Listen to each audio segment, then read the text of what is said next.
Hey everyone, Jonathan Wu here from SWU Online Invest with our May 2023 updates.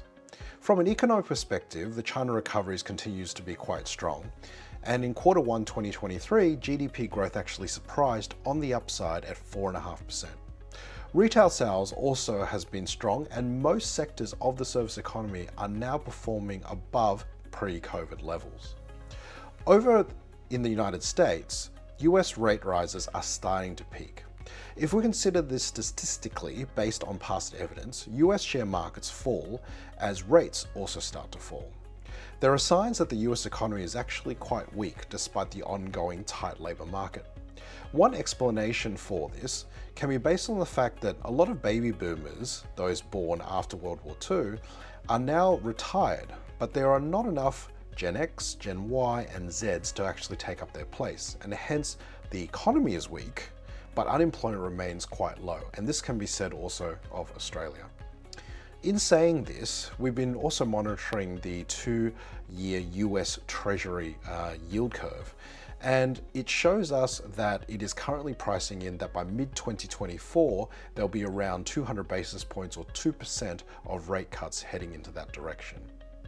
Meanwhile, in Australia, the Governor of the Reserve Bank, Philip Lowe, is likely to finish up his 7-year term at the end of September, and there is a chance that he will hike rates once more to 4.1% to make sure inflation is put to bed by the time that he finishes office.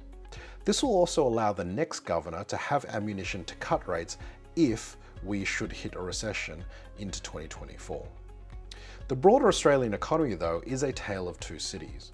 On the one hand, Qantas just released its results and forecasts that domestic travel for the June quarter 2023 will be at around 120% of pre-COVID levels based on their current booking volume. Leisure travellers have also almost hit their pre-COVID levels. On the other hand, TV advertising overall for the first quarter of 2023 has contracted around 12%, representing the fact that companies are now starting to tighten their belts in the midst of a weakening macro backdrop. Furthermore, there are some job ad data that we've seen from SEEK that is suggesting that job ads are actually falling, and this reflects again corporate mentality, and that over time what you see is that corporates will actually stop hiring before they start completing restructures to let people go.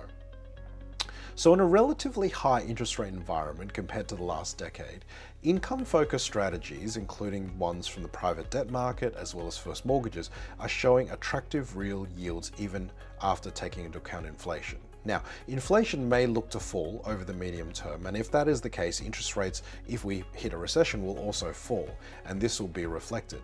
But overall, the spread that we're currently seeing between inflation as well as real yields, as well as the actual income generated from these private debt and first mortgage opportunities, are very attractive to investors. The Income Booster portfolio for the month of April has performed positive 0.69%, over 3 months is negative 0.24%, but over 6 months is positive 6.44%. The portfolio is well diversified, and the committee over the last 2 months has been discussing the potential to add another private debt fund to the portfolio, which is actually a listed active ETF. This fund is currently paying over 8% in yield and allows us to actually diversify away from one of the managers within the portfolio, which we believe we have concentration risk. Concentration risk is one where we allocate a lot of money to a single manager in light of the fact there may not be other investment opportunities available, and the investment committee has spent a lot of time researching other alternative income products in this space, and PGG allows us to actually have a listed, highly liquid exposure for investors.